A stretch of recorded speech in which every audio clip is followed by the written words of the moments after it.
The following is produced by 5 Star Productions USA, which is solely responsible for its editorial content and is sponsored in part by a grant from Paul Mitchell Salon Hair Care. It's a tough day at the office, especially if you're a tree.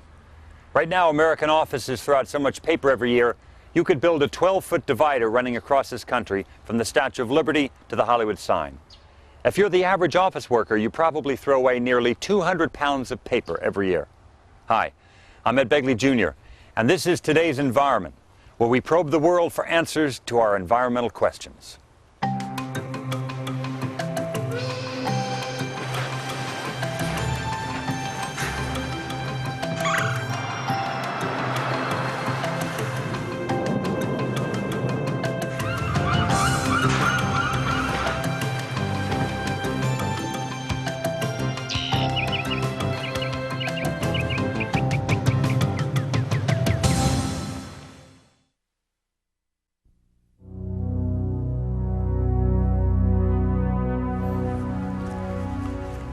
Well, accidents happen. Some are more serious than others. But when toxic chemicals or radioactive elements get involved, a problem can quickly grow from bad to worse.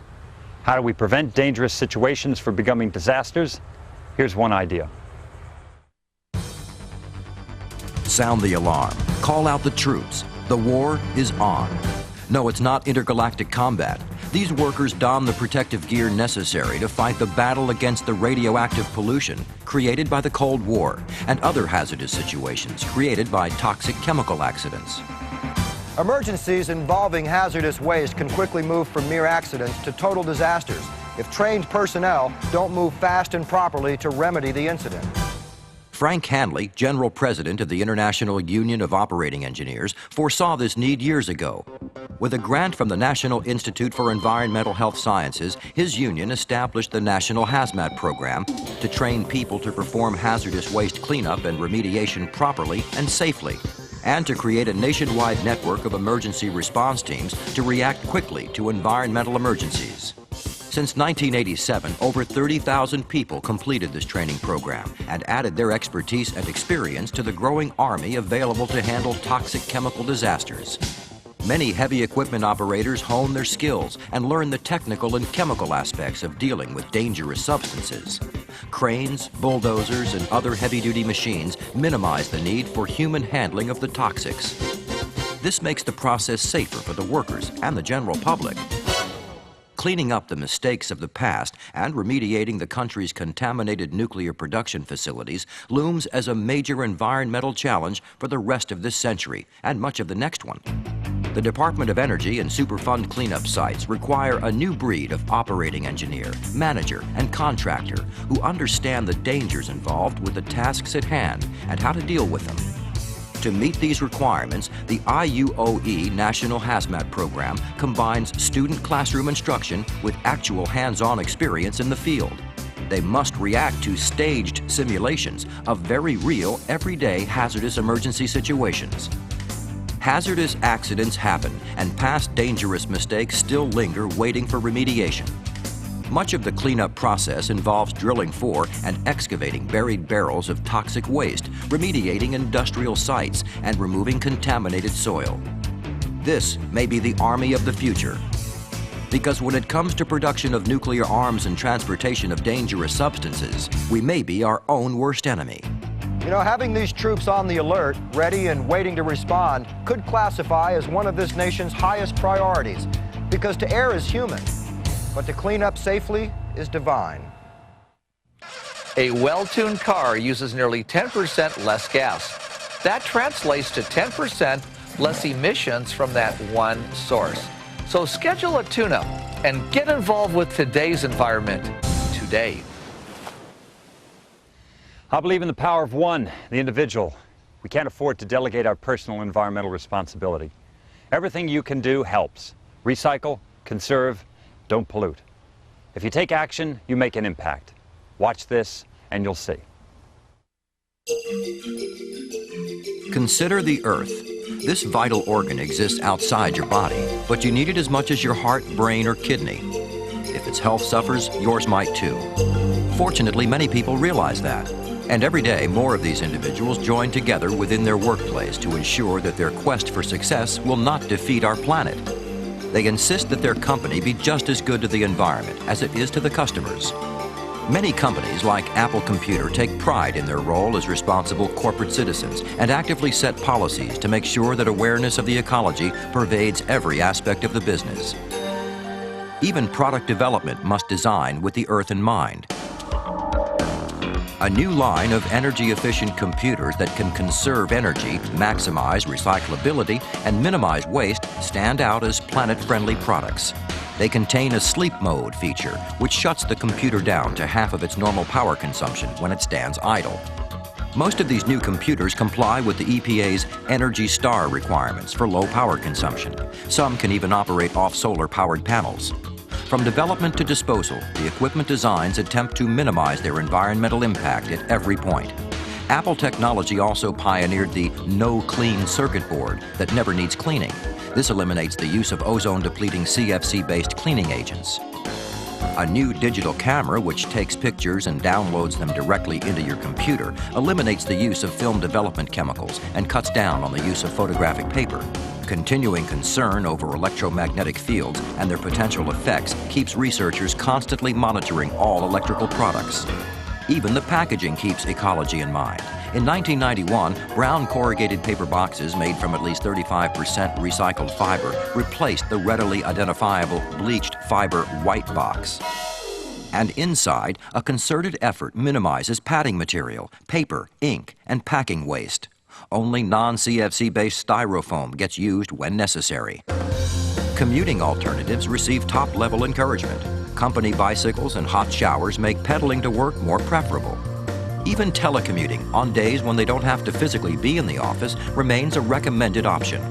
Every employee has access to the 200-page Environmental Health and Safety Handbook on computer disk to save paper. This information gives clear direction and empowers people to take action that benefits their health, safety, and the world they live in. With imagination and effort, businesses can exist in harmony with nature. A company name simply defines a collection of individuals working together for a specific purpose. And when that purpose includes preserving the environment, we all share in the profits. In a moment on today's Environment, hot mix asphalt uses recycled resources to smooth our roads, and the lime that scrubs, both next.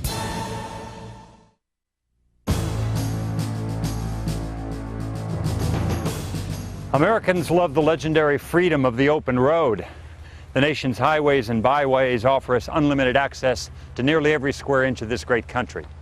But when those streets and freeways wear out, how do we repair them without driving the land of the free down the road to ruin? Here's one idea.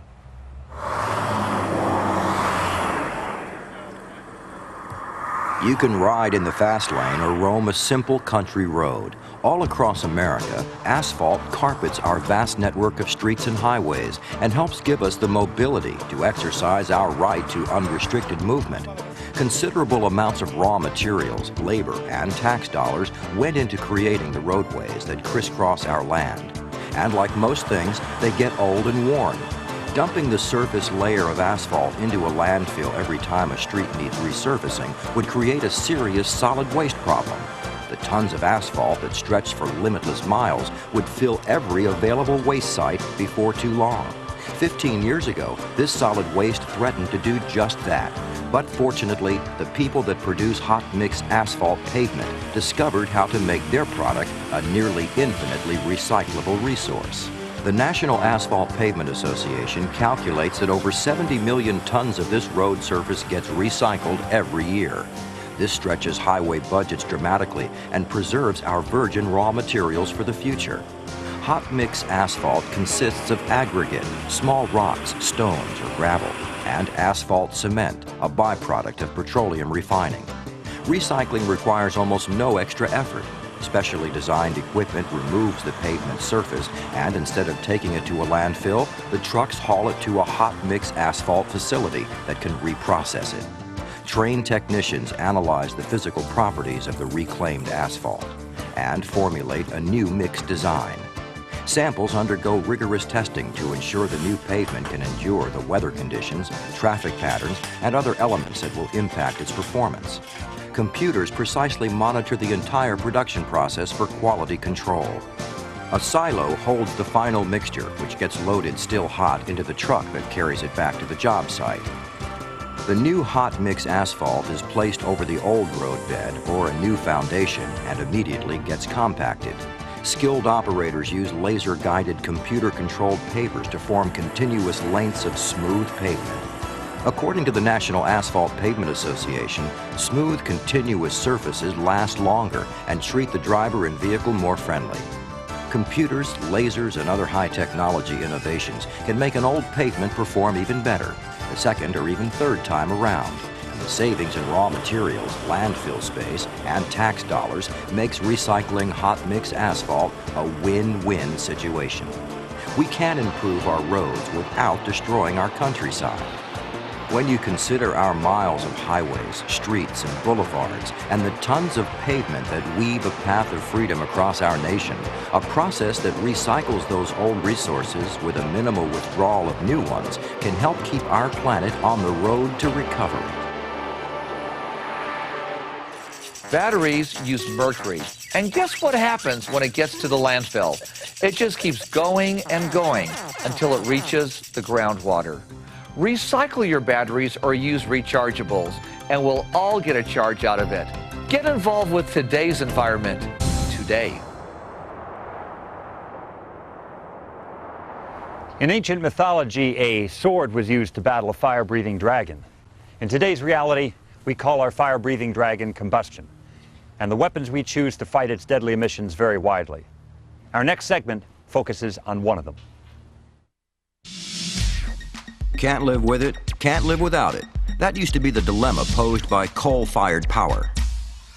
Some of the sulfur dioxide emitted during the combustion process returns to the earth as acid rain. Now our pH-sensitive ecosystems end up paying the price for this electricity. But more than half of the power generated in the United States comes from these coal-fired plants. Without them, millions of people would be literally in the dark. In 1990, amendments to the Federal Clean Air Act demanded that coal-fired power plants cut their sulfur dioxide emissions in half by the year 2000. Researchers attacked this problem, searching for better ways to reduce acid gas emissions. One of their solutions involves a material that's been hidden in the earth for more than 400 million years: lime. A chemical created by subjecting limestone to tremendous heat. Limestone literally originates from the remains of primitive marine creatures. Over 20 years ago, scientists at the Draveau Lime Company developed a way to scrub out the sulfur dioxide emissions using magnesium-enhanced lime. By routing exhaust through this high-tech gas scrubbing module, operators remove at least 91% of the sulfur dioxide. Imagine trying to clean smoke. This device, called a scrubber, does it using lime and water. In this process, magnesium-enhanced lime and water combine into a calcium and magnesium hydroxide slurry. This slurry is pumped to an absorber module through which the exhaust gas from the boiler must pass before it reaches the smokestack. In a process that almost looks like a shower, the exhaust gas passes through a spray of the lime-water slurry. The alkaline liquid turns the sulfur dioxide emissions into a sulfurous acid, which the magnesium neutralizes. Now, rain washes the sulfur dioxide out of the air, but unfortunately it becomes sulfurous and reaches the ground as acid rain. This scrubbing process actually creates and contains the acid rain within the absorber module, so very little, if any, sulfur dioxide is emitted through the flue. A secondary reaction precipitates the neutralized sulfurous acid as a solid. Most scrubber systems dewater this waste, and some can recover reusable byproducts from this material, which otherwise is landfilled. Currently, Draveau technicians continue their research at Cincinnati Gas and Electric's Miami Fort Power Plant. Their goal remains to reduce the cost of sulfur dioxide control, reduce solid waste, and increase byproduct recovery. No one can deny that in today's world, combustion remains a necessary risk. But if we want to continue to enjoy the power and mobility it gives us, well, then we must learn to control or clean the emissions it creates. In this time of high technology, we might just find that a product formed during the twilight of the prehistoric age could help us reach the dawn of a new era. Two solid waste nightmares become planet-friendly. Used tires fight noise pollution, and garbage converts to electricity. Both next on Today's Environment. Empty the trash. Growing up, that was one of my daily chores. It's not so simple anymore. We've got a bin for glass, plastic, aluminum, paper. Recycling makes that old chore a new challenge and inspires great ideas like this one. They once roamed America's highways. Now they clog the nation's landfills. Used tires. The massive stockpile grows by over 250 million per year. Disposing of all these rubber rejects puts a chokehold on America's dwindling acres of waste sites. But some inventors see this waste disposal problem as a new opportunity for an inexpensive raw material. Already, federal mandates specify ground-up tire crumbs to be used as aggregates in asphalt. And now, another innovation is sending our discarded tires back to work on the nation's highways as sound barriers. This cross-section of a sound barrier wall, invented by Carson International, uses the ground tire crumbs as filler in their sound-absorbing paneling. Using this rubber transforms an ever-expanding solid waste nightmare into a weapon for fighting noise pollution. A 10-foot-high sound barrier stretching for 1 mile consumes about 25,000 used tires. Worn-out radials, retreads, and inner tubes exist in almost limitless supply, but now they can be spared from the landfill and used again. In the manufacturing process, a massive grinder chews the tires into tiny rubber crumbs. The tire crumb then gets injected into fire-retardant hollow fiberglass planks. The planks slip together to form a wall, which baffles the sounds of the freeway well below required noise abatement levels. Technicians at Carsonite credit the rubber crumb core with providing much of the necessary density for significant sound absorption. Their sound barrier carries a sound transmission class of 36. This means that the sound reduction qualities prevent 36 decibels from reaching the other side. Sound barriers filled with recycled tires are reducing noise pollution along freeways, crowded residential areas, and mass transit lines in cities all across the United States. More of these barriers could divert millions of worn-out, discarded tires from the nation's landfills and put them back onto the highway again. Only this time, the tires won't be racing down the road. They'll be soaking up the noise. Even with this new application for the recycled rubber, hundreds of millions of other used tires continue to pour into the waste stream. Hopefully, today's inventors will successfully face the challenge of finding new uses for these old tires. Our hopes for a better tomorrow are riding on it.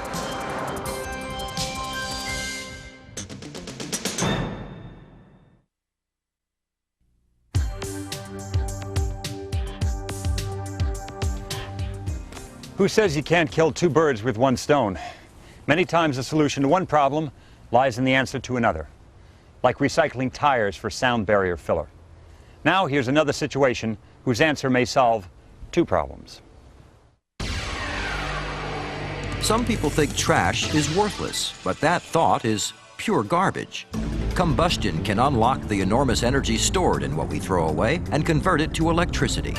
That's right, burning trash can generate power, but at what cost to the environment? You might be very pleasantly surprised.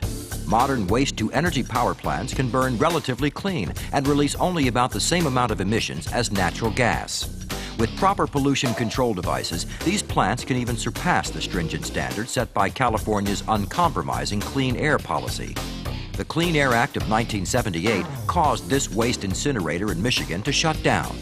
The local communities turned temporarily to a landfill for their waste disposal needs, but rapidly rising dumping fees and concerns about the environmental safety of burying raw garbage made them reevaluate that decision. They installed a flue gas cleaning system, and the fires raged again. But the 1990 Clean Air Act amendments deemed even their new air pollution control system inadequate. This time, their answer came through an approach that's becoming more common all across America, a public-private partnership. The private partner, a subsidiary of Constellation Energy, a leading power developer, offered to provide more advanced pollution controls in exchange for the energy from the combustion. This created a win-win situation for the community and the environment. Incinerating waste cuts the volume down to 10% of the original mass. Sometimes the remaining inert ash can even be recycled into paving material. A newly installed dry scrubber and baghouse will clean the acid gases from the flue, rendering the exhaust emissions down to a level well within EPA guidelines. And the electricity created, enough to supply the needs of 10,000 homes, eliminates the need to generate that power through more environmentally costly combustion, like fossil fuels. Now the exhaust plume will be routed through a lime-based alkaline spray that scrubs out and neutralizes the acid, and then it passes into a baghouse or complex system of fabric filters that remove remaining ash and other particulate matter. Very few emissions will survive that gauntlet and make it back into the air. Waste-to-energy conversion is a technique that helps address two environmental issues at once. It avoids using up valuable landfill space, as well as eliminating the potential environmental problems associated with burying raw garbage. It also recycles solid waste into a source of clean energy. Currently, over 120 waste-to-energy plants operate across the U.S. In 1993, they generated so much power, they replaced the need for 20 supertankers of oil. So if you think common trash deserves no respect, well, think again. The amount of electricity it can generate just may shock you.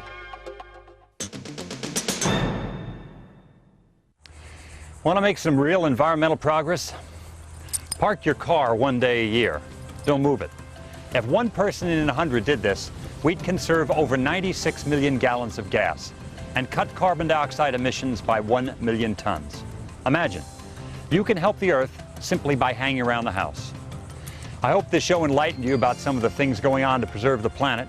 Join us again next time as we explore more environmental solutions on Today's Environment.